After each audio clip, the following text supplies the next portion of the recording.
This is Prince Hanley coming to you with 100,000 watts of pure love.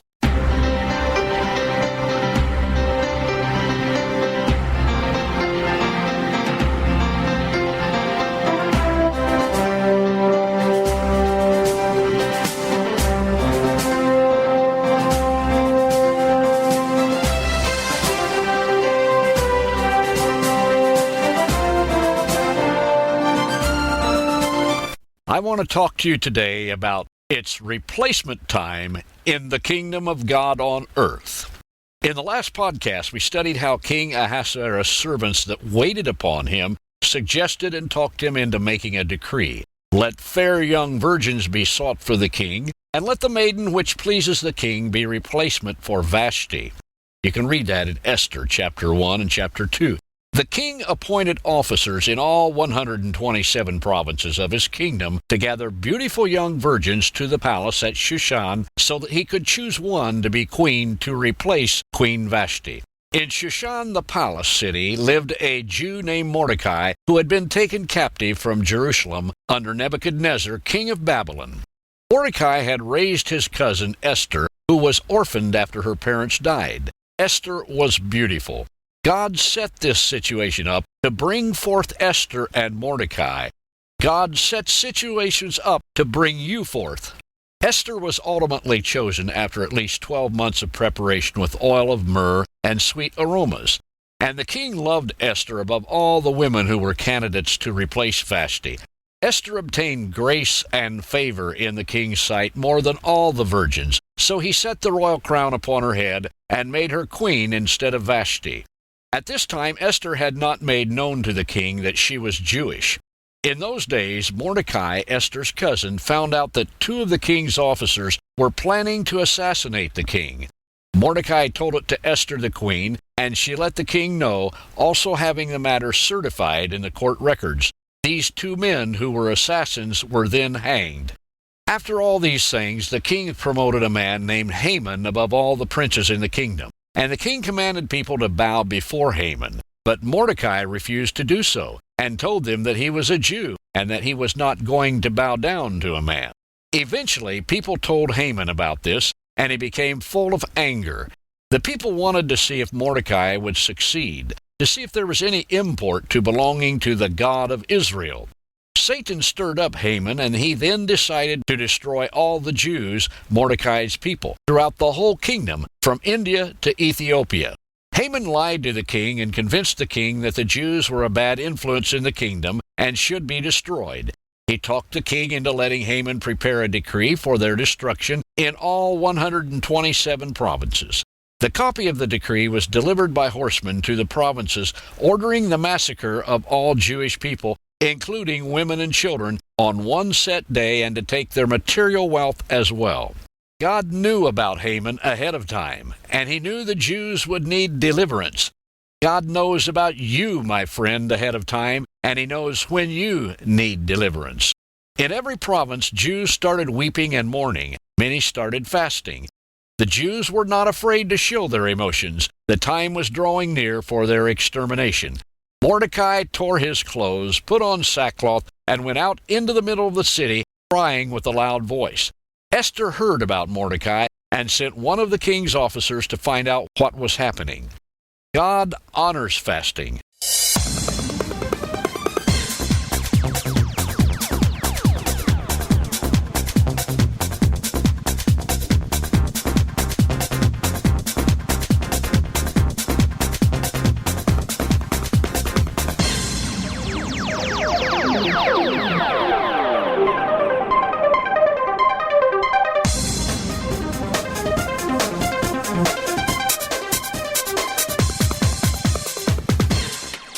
When is the last time you fasted, my friend? Fast to protect yourself, your loved ones, and your country. Mordecai showed the officer a copy of the decree that had been made, to show it to Esther, and to command her to go into the king to make request for mercy for her people, the Jews. But Esther sent the officer back to Mordecai to explain to him that she could not go into the king without having been called by him. It was a death sentence to do so. Also, she had not been called by the king for the last 30 days. But Mordecai answered Esther back. Don't think that you will escape in the king's house more than all the Jews. For if you altogether hold your peace at this time, then there shall enlargement and deliverance from God arise to the Jews from another place. But you and your father's house shall be destroyed. And who knows whether you have come to the kingdom for such a time as this? God brings deliverance, my friend, and He brings enlargement. When God delivers you from something, He then provides for your enlargement. King David said, "He brought me forth also into a large place. He delivered me because He delighted in me." You can read that in 2 Samuel 22:20 and Psalm 18, verse 19. After God delivered Israel from Egypt, He directed them to a large place of no want. The Bible tells us in the book of Judges, chapter 18, "When you go, you shall come into a people secure, and to a large land, for God has given it into your hands, a place where there is no want of anything that is in the earth." So then Esther sent an answer back to Mordecai, saying, "Go gather together all the Jews that are present in Shushan, and fast for me. Don't eat or drink for 3 days, night or day. I also and my maidens will fast the same. I will go in unto the king, which is not according to the law, and if I die, I die." Your decision to die to your own will always brings you into a place of enlargement from God. Yeshua taught, "For whosoever shall save his life shall lose it, but whosoever will lose his life for my sake, the same shall save it." You can read that in the Brit Hadashah in the New Testament in Luke chapter 9, verse 24. On the third day of complete fasting, Esther went into the inner court of the king's house and stood before him while he was on the throne. She obtained favor in the king's sight, and he held out his golden scepter to her. The king asked her what she wanted, that it would be given her to the half of his kingdom. She then invited the king and Haman to a banquet she had prepared that day. Never let your enemy know what you're planning. At the banquet, the king asked her what her request was. She then invited the king and Haman to a second banquet she would have the next day, and told the king she would then make her request known. I want you to notice something. Notice the importance of timing and of being led by the Spirit of God, the Ruach Elohim.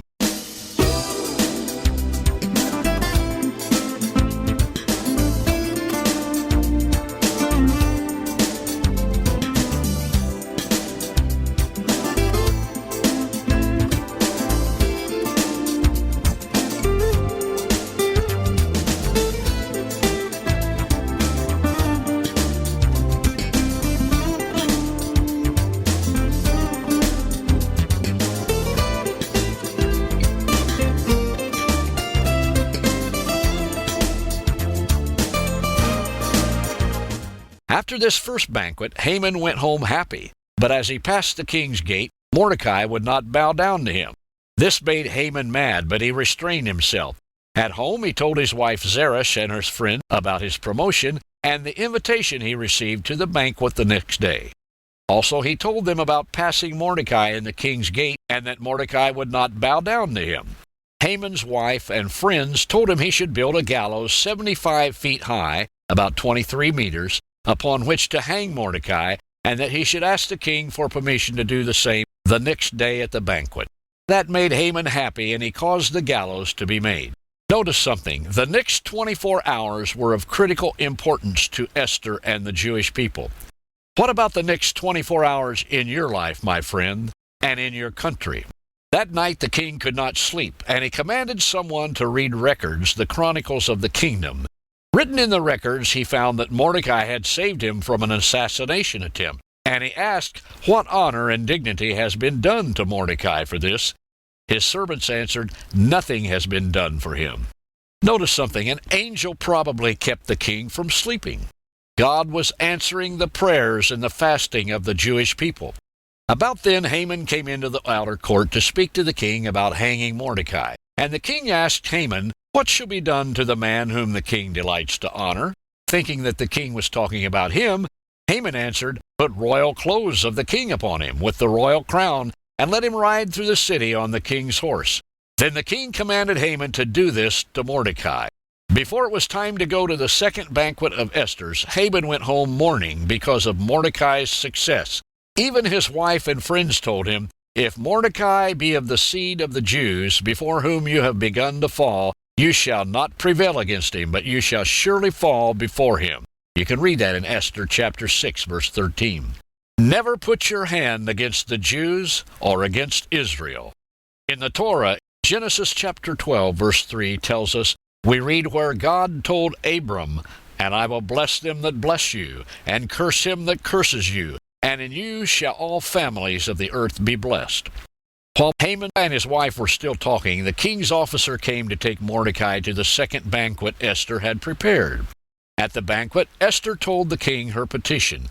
She told him of the plans to destroy her people, the Jews, and that wicked Haman was the adversary. Then one of the king's servants told the king about the gallows Haman had prepared upon which he planned to hang Mordecai. The king said, hang him, hang Haman thereon. You can read that in Esther chapter 7. On that day the king gave the house of Haman, the Jews' enemy, to Queen Esther. Esther told the king that Mordecai was her cousin, and that he had raised her after the death of her parents. The king took off his ring, which he had taken back from Haman, and he gave his ring to Mordecai. Esther then set Mordecai over the house of Haman. The king then told Esther and Mordecai to write a decree allowing the Jews in every province from Ethiopia to India to protect themselves and to destroy all who would attempt to harm them.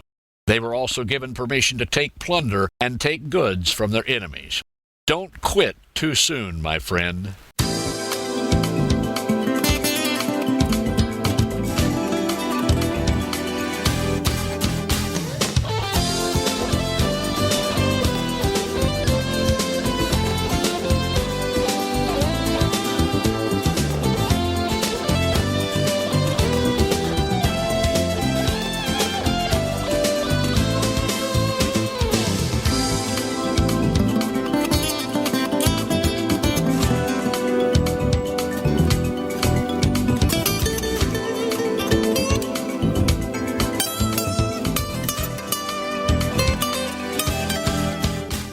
Never quit too soon.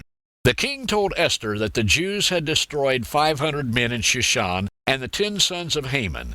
Esther then made a second request, that the Jews could attack their enemies the next day also, and she asked that the dead bodies of Haman's sons be hanged from the gallows he had prepared for Mordecai.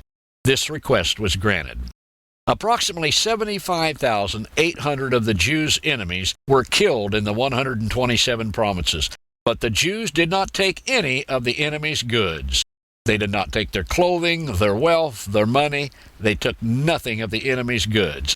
Mordecai became second in the kingdom, next to the king, and great among the Jews, and accepted of the multitude of his brethren, seeking the wealth of his people, and speaking peace to all his seed. The devil hates Israel and the Jews. First, because it was through the Jewish seed line that Messiah Yeshua was born. Second, the Jews are close to God's heart. They are God's chosen people. In the Torah, we read in Deuteronomy chapter 7, verse 6, For thou art a holy people unto the Lord thy God. The Lord thy God has chosen thee to be a special people unto himself above all people that are upon the face of the earth. For the Lord did not set his love upon you, nor choose you because you were more in number than any people, for you were the fewest of all people. But you were chosen because the Lord loved you, and because he would keep the oath which he had sworn unto the fathers. In other words, the oath he swore to Abraham, Isaac, and Jacob, Avraham, Yitzhak, Yaakov. The devil showed his hatred of the Jewish people in Nazi Germany when he had 6 million killed under Adolf Hitler. Satan has repeated this plan throughout the centuries. He did not want the deliverer from Zion, Messiah Yeshua, to be born. The enemy tried to destroy the Hebrew boys in Moses' day under Pharaoh. The enemy tried to destroy the Hebrew boys in Esther's day under Haman. The enemy tried to destroy the Hebrew boys in Yeshua's day under King Herod. Satan will try again to destroy the Jews. He does not want Mashiach, the Messiah, to return the second time to establish his earthly kingdom. The devil will try to destroy the Jews with a cataclysmic flood during the Great Tribulation, or the time of Jacob's trouble that Jeremiah the prophet spoke of. You can also read in the Brit Hadashah in the book of Revelation, chapter 12, the devil knows that when the Jews invite Messiah back, then he will return. In the Tanakh, in the book of Zechariah, chapter 12, verse 9, we read where God says, I will pour out upon the house of David and upon the inhabitants of Jerusalem the spirit of grace and of supplications, and they shall look upon me whom they have pierced, and they shall mourn for him as one mourns for his only son, and shall be in bitterness for him as one that is in bitterness for his firstborn. Also in Zechariah chapter 13, verse 1, in that day there shall be a fountain opened to the house of David, and to the inhabitants of Jerusalem for sin and for uncleanness. My friend, ask God for the ministry of national deliverance. You can be instrumental in the impact of the Holy Spirit, the Ruach HaKodesh, upon your country or region, upon Israel, and upon your family, tribe, or ethnic group. Who knows whether you have come to the kingdom for such a time as this?